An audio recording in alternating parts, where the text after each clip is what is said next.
programming principles, right? The general list of all the functional programming principles is a life of study for many, for myself, for sure. So a little bit of history about this talk. I don't know if you're interested in it, but we had an internal course on Clojure, and module 2 of that Clojure course was about what is all functional programming is about. And I extracted that and started expanding and expanding and expanding, thinking that it was like a potential topic for a talk, and it is indeed a topic for a talk. And it can get as big as you want. And I'll keep expanding on that, but it will be probably go beyond the talk, typical talk time box, and probably it will be another course just on functional programming principles. I want to start with something before we go into delve into the details of all the things we have to say. So this is somebody went around worldwide making questions around making the following question: if you think that human beings are descending from apes or other animals, and they plotted the answers. So who answered true on this graph? And you can see the percentage of people who answered true. So I believe we descend from animals. And this is in relationship with the wealth of the country they lived in. And you can see they kind of nicely distributed on a line, as you might expect maybe, intuitively. The more wealth you have, the more education you have. And so maybe you expect that you know those kind of theory, and you agree with that. And there is one outlier there that was excluded from the average line on top. And it opens up a lot of questions. Why there's a social, some kind of social breakdown. Something is happening in the US. So I'll leave that question open. But we're not talking about this today. So no more. No more. It's just interesting. So the agenda for today is just enough history and context about functional programming. We'll go into a little bit of theory, side effects, and state implications, which is what we are trying to isolate, and all the list of all the benefits you get when you go into purity of function, or at least you push toward purity. And we'll go through examples in several languages to illustrate that. The expected takeaway, what I'd like you to take away from this talk is that, of course, many of you might already be professional functional programming, one of the many functional programming languages. But for those of you that are starting and are starting to learn, this is not academic stuff. You can do real things in it. And it's good for every programming day task. There are, I can think of maybe one exceptional case where you can say functional programming is not good for this specific thing. And it is easy in the sense of simple made easy, of a famous Rich Hickey talk. In the sense that when you look at those competencies, you might be blown away by the complexity, and we'll see some of this complexity today. But it can become easy, exactly like object orientation started as an academic stuff, and then it became mainstream, and today we all, well, maybe not in this audience, but we all understand object orientation, or we are coming from that background. I'm coming from that background. And a bunch of concepts will go for investigation, as an exercise for the reader. We won't be able to go into the details of every single thing. About myself, a little bit, and my name, my Twitter handle. I'm a Clojure dev. I do Clojure development as my profession. I consider myself lucky for this. And I work at the Daily Mail. Daily Mail is one of the biggest news websites around, and it's completely Clojure. So you can definitely do Clojure web apps. I also spent a few months in a recent Haskell project that was kind of illuminating. I knew a little bit of those concepts, but I think after doing that experience, I'm more excited to learn about those concepts that are related to strictly typing, mainly. And I'm doing this Clojure weekly thing where I just collect interesting links around Clojure every week or so. So if you want, just follow that link. And I'm also organizer of a book club about structure and interpretation of computer programming, one of the best books ever written about software engineering and programming in general. And every single page is like an experience. So we definitely suggest to have a look at some of those pages. And if you want to go into more deep details, come at the book club. We meet every month. All right, we'll go back just a little bit of context. So where it all comes from, why we are talking about this today, is because of Lambda Calculus. That was created not for programming, of course, in the 1930s. But it was like a notational tool for mathematical functions. And most of the functional programming concepts we are going to talk about today are coming from that. And what is important, though, is that this Lambda Calculus can express all computable functions in the natural numbers. And that means it is Turing complete. It can be also extended with a type system, and that's why today we have two big branches of functional programming, all the ML family of languages and all the Lisp family of languages. And quick review, Lambda Calculus had them all. It's based on anonymous functions. They are called lambdas. And that was the Greek letter that was chosen by Alonso Church to describe like a function. You can see a few examples there.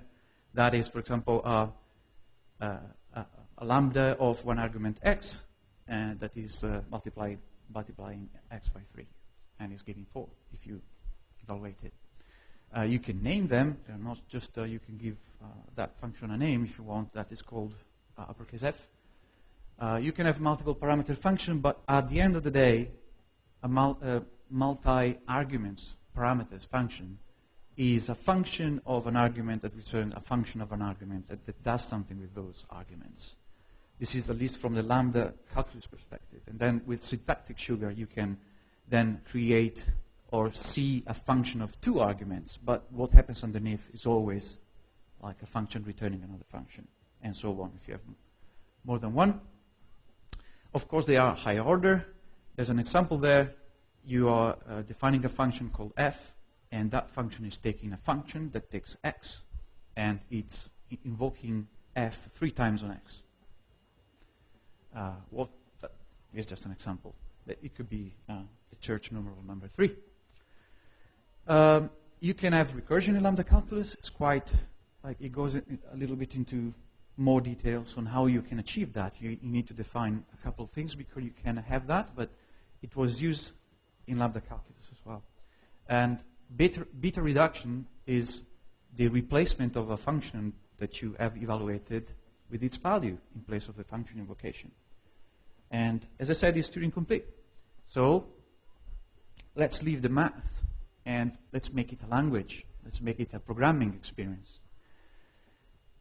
And when you do this transformation from something that is just for pure math, where you don't have side effects, and we'll see in details what the side effect is, the first fact that you need to take away is that you cannot be pure if you do programming, because unless you just want to warm up the computer and like cook an egg on top of it, you need to do something like displaying, like printing, like communicating with other services and all of that we are used to. So you cannot be completely 100% pure. But still, you can push emphasis on pure functions. At least you know where they are. And isolate state changes. State is bad. And we'll see. I'll try to communicate that to you today, why it's bad.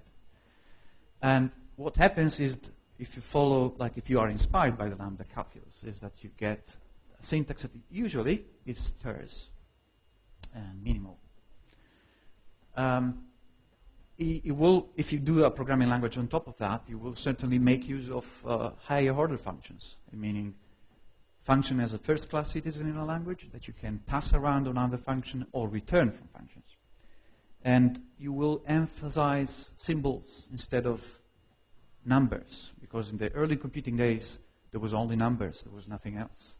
And with Lisp on, the emphasis came back on symbolic manipulation, not just numerical manipulation. And that means reasoning about something that is not a number, about symbols, about names.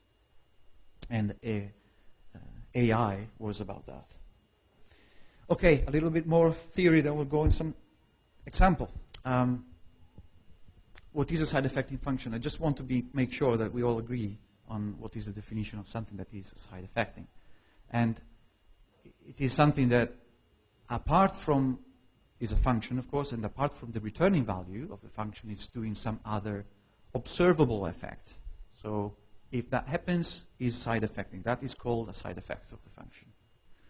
And that can be of many kinds.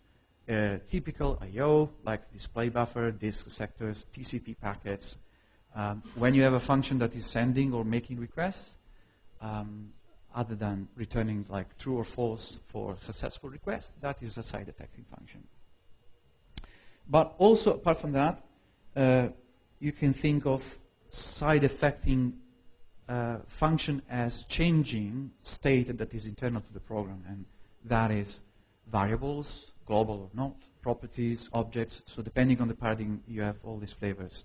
But it means you're not sending something outside the computer, you're taking it still inside the computer, and you're changing some state.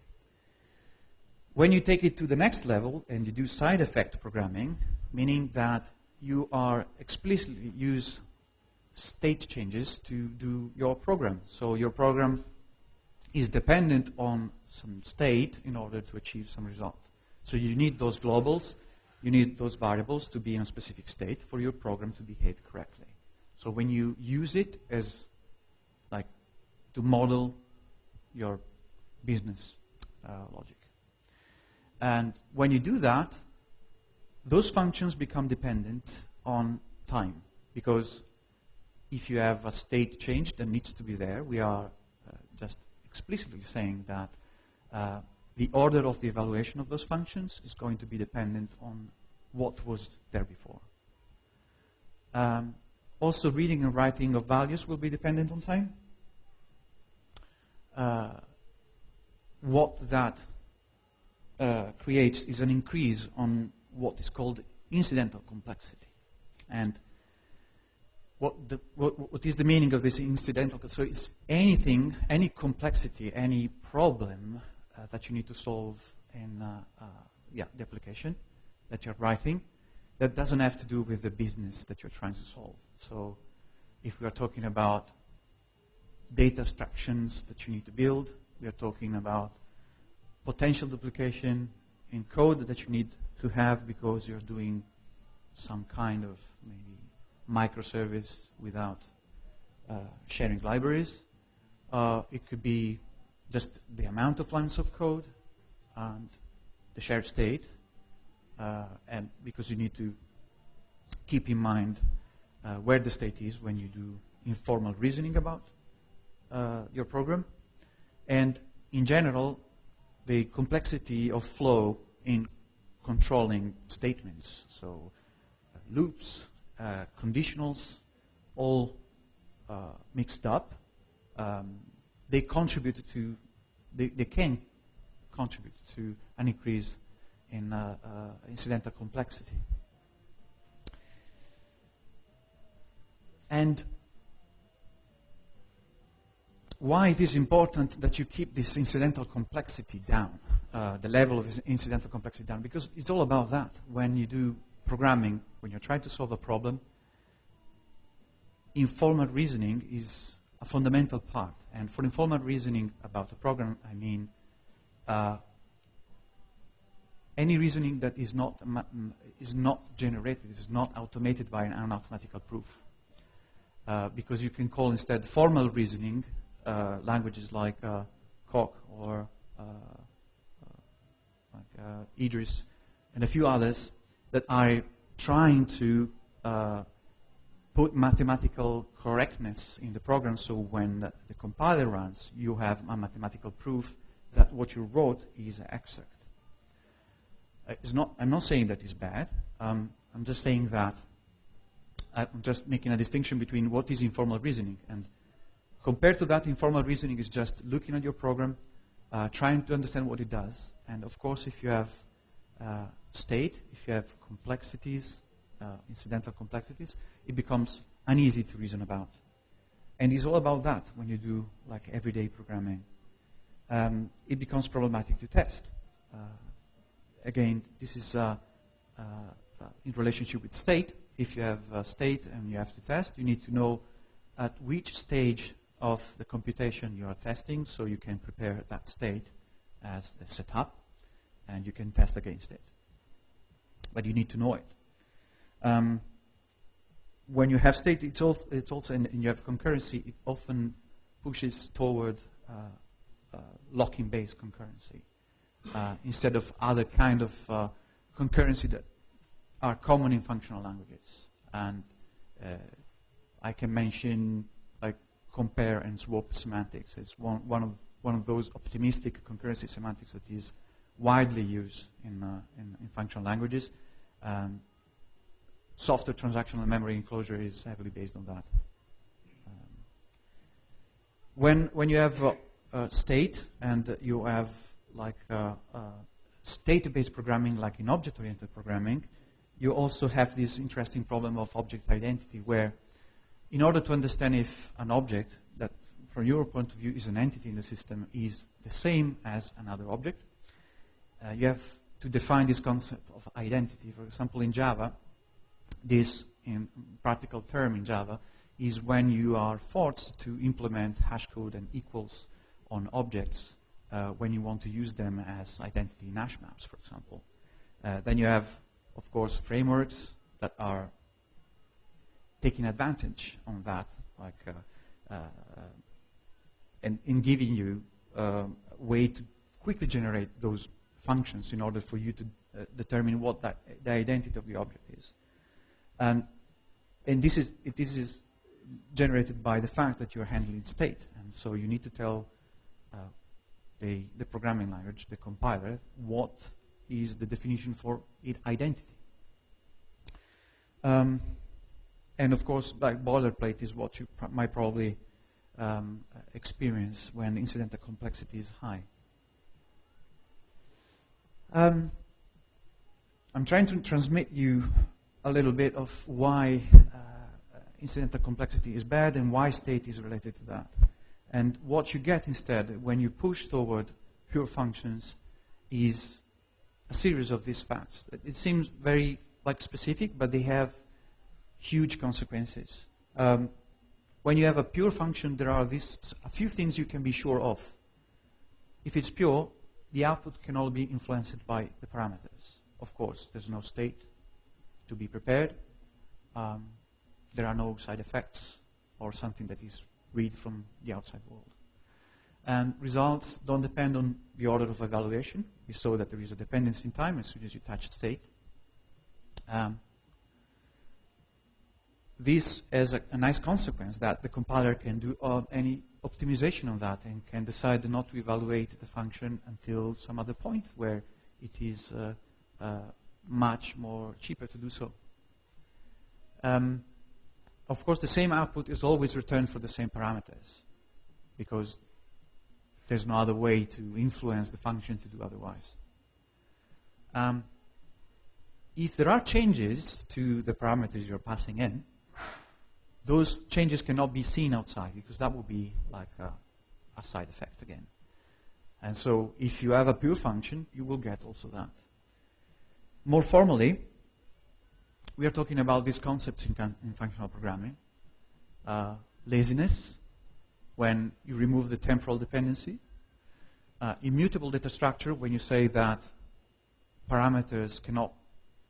mutation on parameters cannot be seen in the outside world, so you can make them immutable. That would be fine. Memoization, when you cache functions because you know that the result will be always the same when you call them with the same parameters. And easiness, well, parallelism is also in other paradigms, of course. But what you get is when you remove the context, like the state dependency, sending functions for evaluation in any environment, which is not sharing the same memory becomes easy. And we can expand on those concepts. So when you add higher order function on laziness and referential transparency, immutable data structure, and so on, you get also other like terminology around it, or definitions or nice features of a language around it that are kind of summarized here. We'll go a little bit in the details of, not of all of them, but some of them. But this is a good map. If you want to start looking at those concepts and go one by one and see in your language of choice how those things are implemented and why they are important. You start reasoning about it. It's also not very accurate in the sense that the relationship that you see here between, for example, laziness there is only enabled if you have, of course, function that always return the same value with the same parameters, but also you need higher order function in order to have a laziness. We'll see why. So in theory, there are interrelationship between those boxes, so ovals. All right, we'll go a little bit into showing some code. I'm just using this lottery example thing, a very simple lottery to show a few functional programming principles that we just discussed. What I'm trying to do here, I have a different drawing strategy to draw prices, and each of this drawing strategy is selected at runtime. Right, it depends on the number of tickets that were sold, it depends on the total amount of prizes that are available this week. So it's recurring lottery. We're not very interested in the example, but I'll be using those functions. So let's have a look. I'll start with the Java example. This is the draw function, and this draw function is just like a little bit of controlling the flow. When I invoke the draw function, I'm receiving the winners. So this is the final API interface that we'll see outside. And you can see here, this lottery strategy total price is a function that is returning a function, and we'll see that in the next slide. And in this case, it's an example of passing the lottery strategy return function to the draw function that is doing something with that strategy. And then I have some display feature to show the tickets in a nice way. Hoping is visible. If it's not, well, let me know. I can probably make it bigger. But I had to cram a little bit of code here. Other language will be easier to read. This is a display function down there. We are not very interested in that. There's some functional programming going on there as well, but let's not look at that at the moment.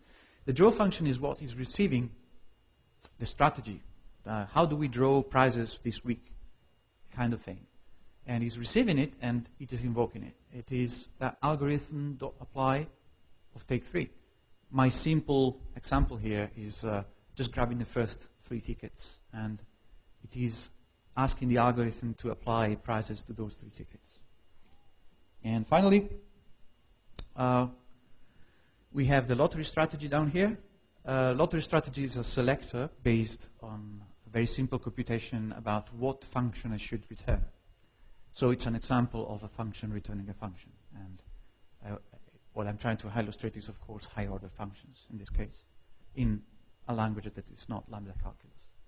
And it's just doing a simple thing, is just zipping the list of tickets with a list of prizes, so they are associated into a map, and it's returning it. So it won't be invoked here, it's just returning the function, then the drawing function will take care of invoking it the right way.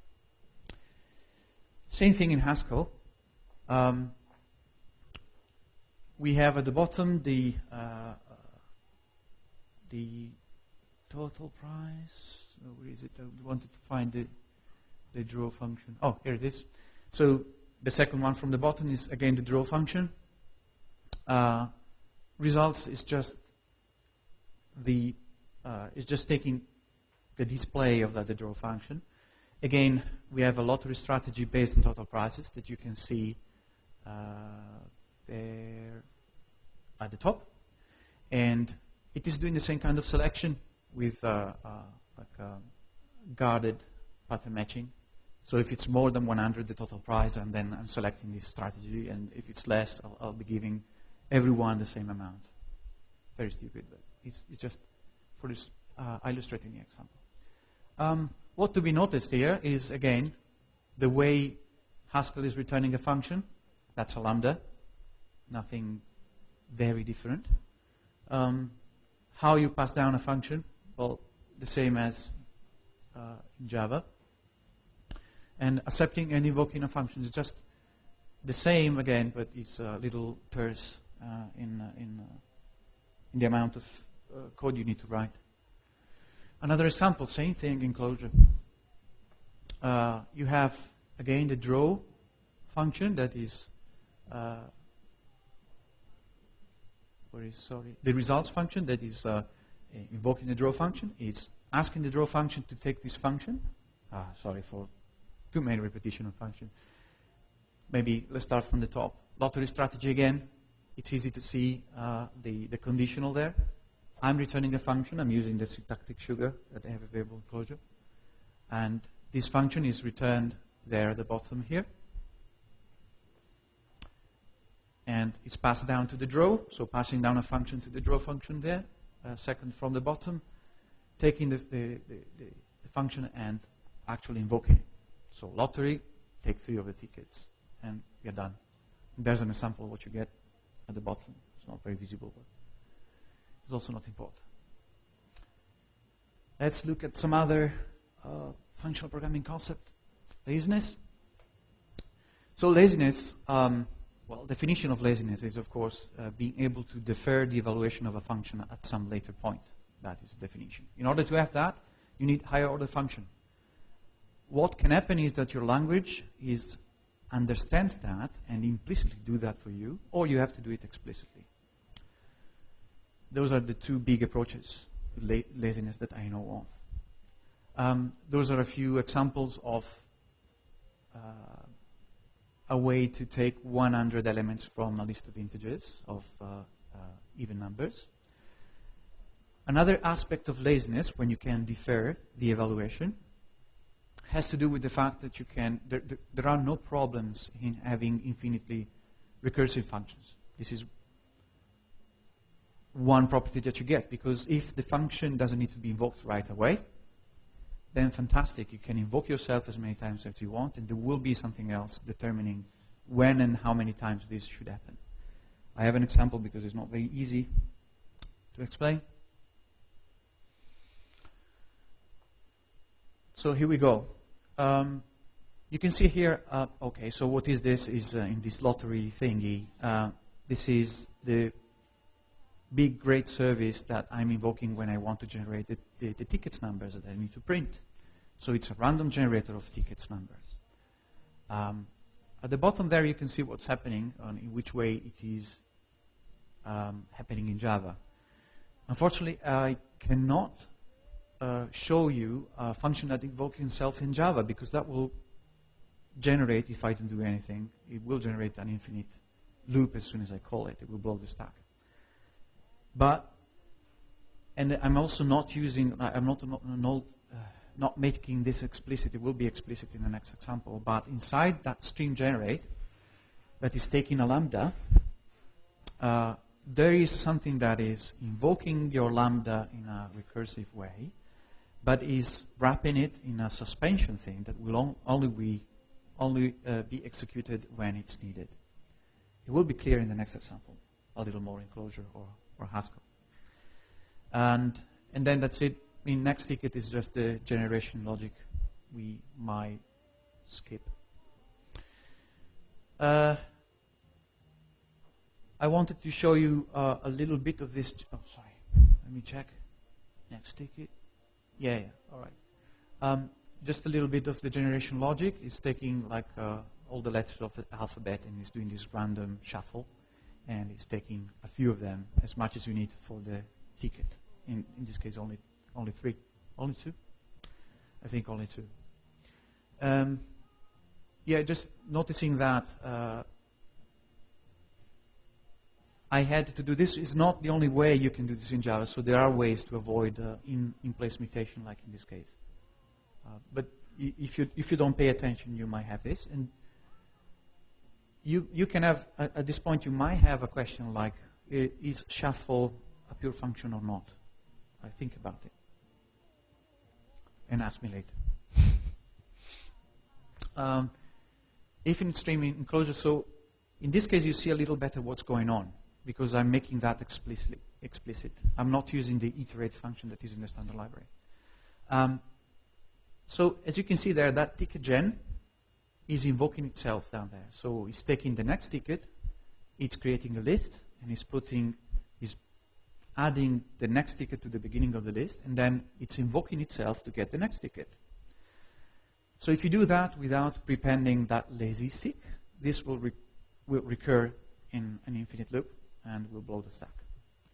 In Clojure, if you want to do, like, invoke your function multiple times to have this infinite behavior, you have to use a wrapping thing, and this lazy sec at the end is conceptually what is called a thunk. So it's taking a function invocation, is wrapping it in something that is suspending it until you actually invoke it. And all the machinery inside of lazy sequences will then invoke as much as you need without blowing the stack. So it will never generate infinite tickets. Random string and so on. Haskell is even more explicit in that, because you know what? I'm just going to support you in this. You don't need any thunk. I'll take care of that for you in the compiler. Fantastic. So if infinite recursion is lazy by default. In that ticket generation function there, I'm doing again consing the next ticket into a list, and ticket gen is just invoking itself directly. So if you do it in another language, it will blow up. It doesn't blow up in Haskell. Of course, if you call it without, like in the example below, without taking some finite number of ticket, it will blow up. It will generate infinitely. But the compiler does not complain.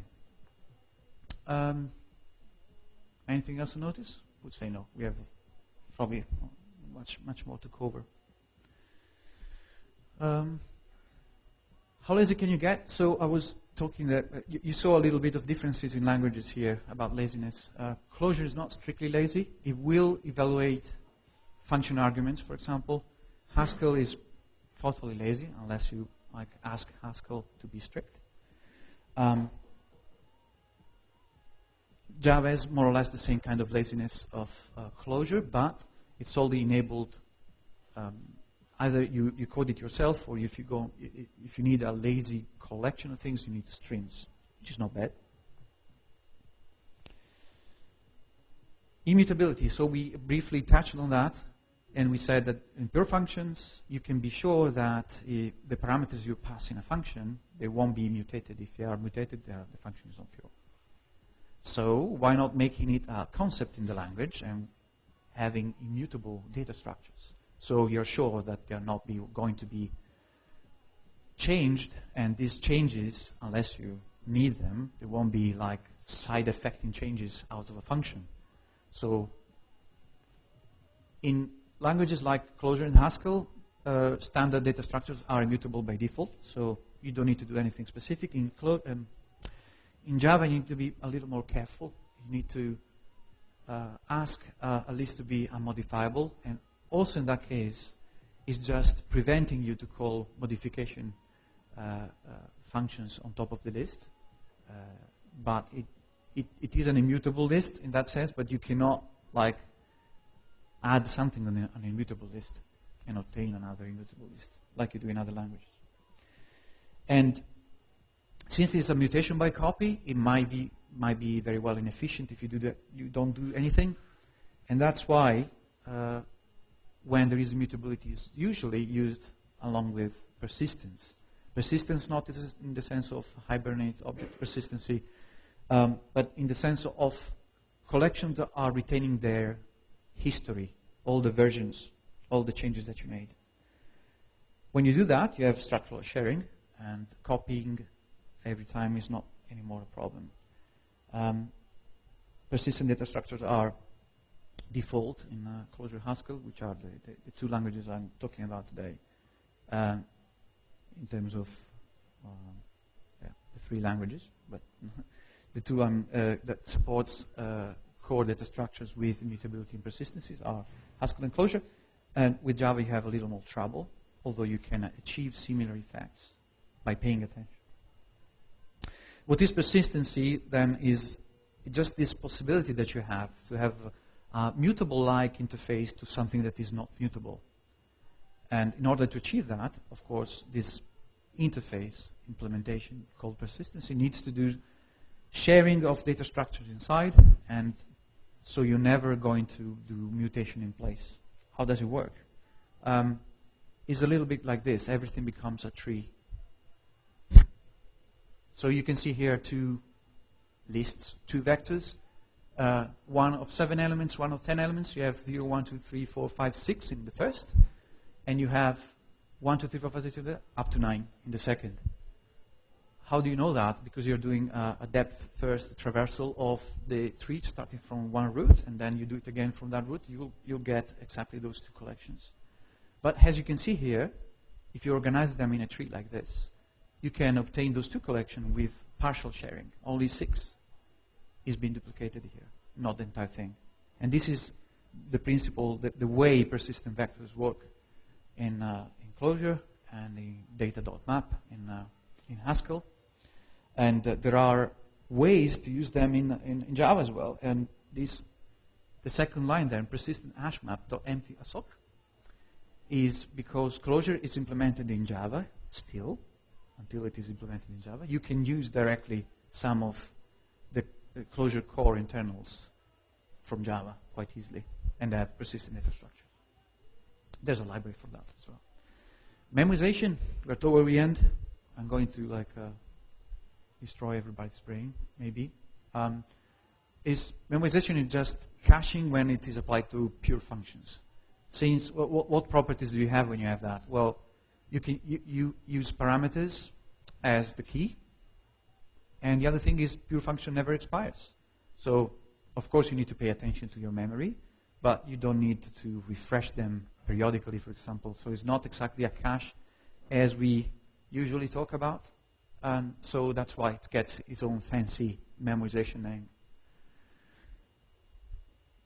A couple of examples on how you can do that. Memoization in Java is, there's no standard library function to do memoize, but you can easily create your own, and that's an example on how to memoize, a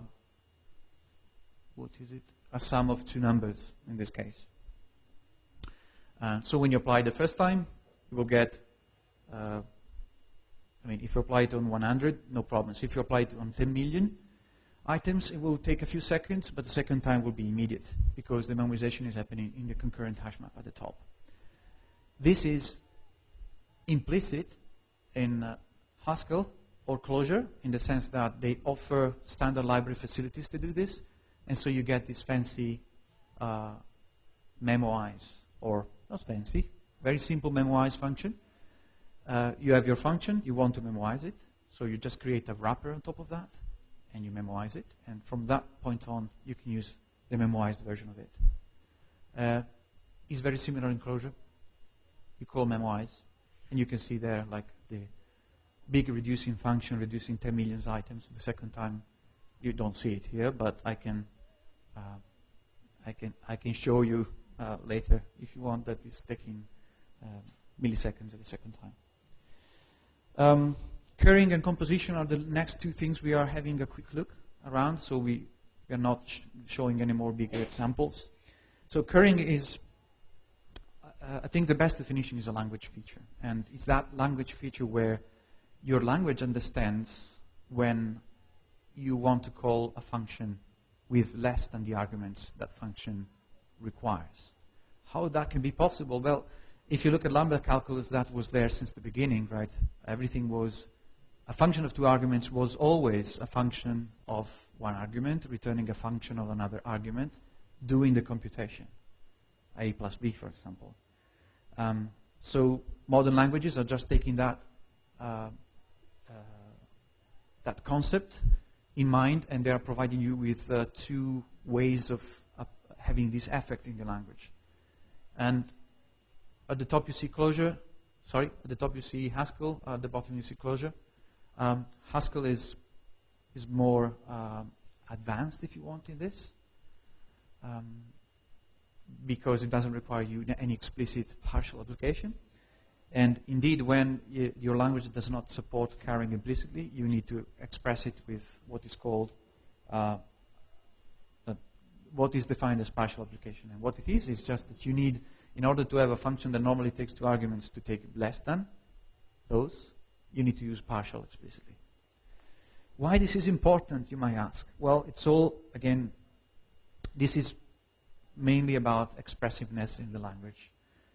You can, for example, use function of n arguments like add, like sum, and apply that. If you have one single argument that is coming from one service and you obtain it, and you can then apply and create the function that you need, giving that for granted when the evaluation will happen. It tends to give you more tools when you write a program. And when you go Haskell,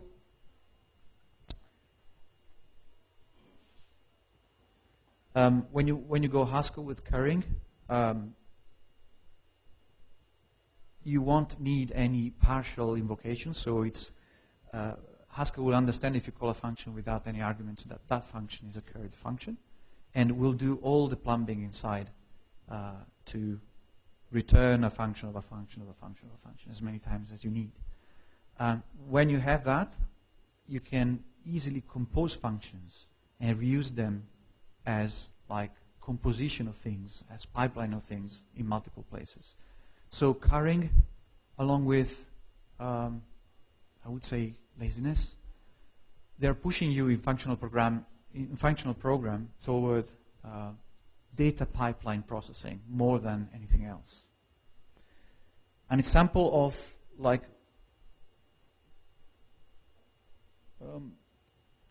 currying applied to composition is let me back up a second. So since when you are applying currying in Haskell, for example, which is the best of this group of languages in this comparison of currying, you can have a function taking multiple arguments, taking less than those, and you can chain them together quite easily with composition.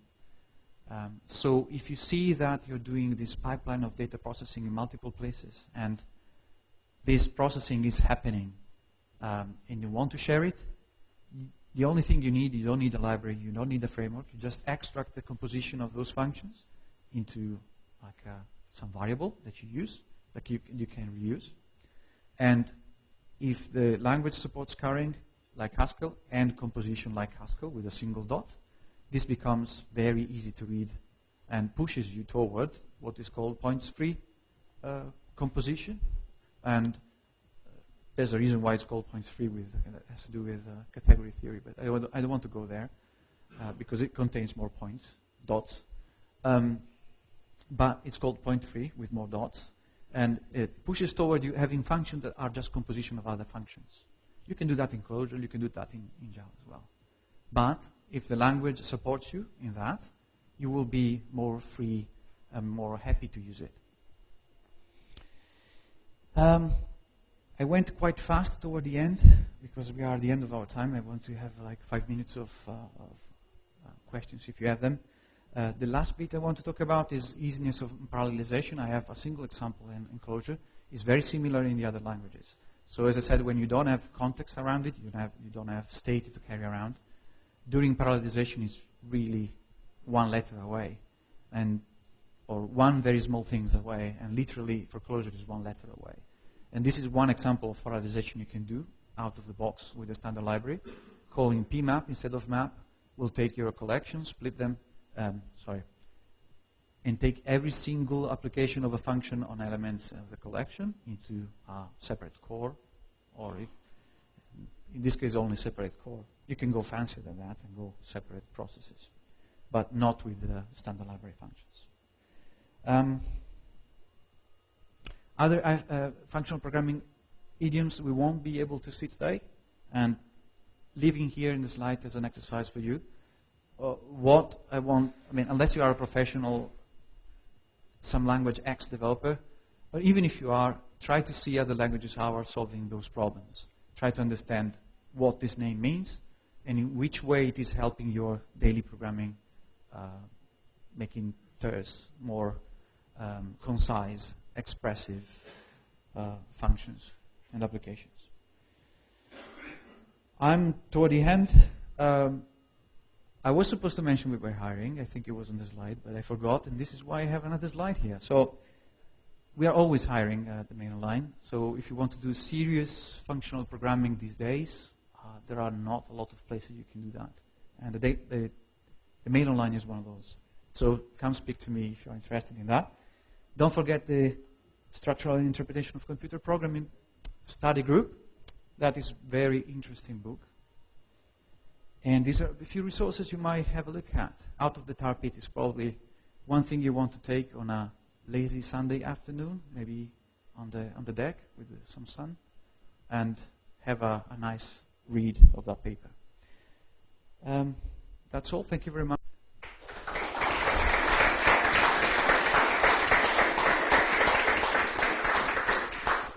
Can I answer a few questions? Any questions? If I can suggest, if you have to pick a language today, maybe start from Haskell and then go to Clojure, because Lisp languages are making you a little bit more lazy in terms of how fast you want to see the result of your application out.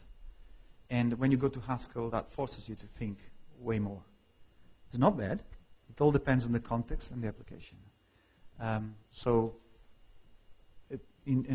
Yes, what was the main big thing is how the type system in Haskell and all the family of languages, functional languages with strong typing, how the type system affects the concept in functional languages, in that functional language. And it's quite amazing. So it's in terms of Haskell, they are taking it to a complete mathematical level, bringing in all the category theory concepts in the language. That is very fascinating, but it forces you to read quite a lot. The learning curve is high. I found it interesting and illuminating to read some category theory things. Not from the mathematical perspective. I'm not a mathematician. I cannot read those things. There are a few documents online that are category theory for programmers thingy, and I found much easier for me then to go back to Haskell and see, oh, yes, this is why they are doing it. Because if not, it's very why. So you understand the effect of that, but the real implications are more clear to me when I see what they're trying to do with category theory. And yeah, type is a category. Types are a category. That is the main thing. So it's hard. Even if I'm coming from a functional background, it is hard.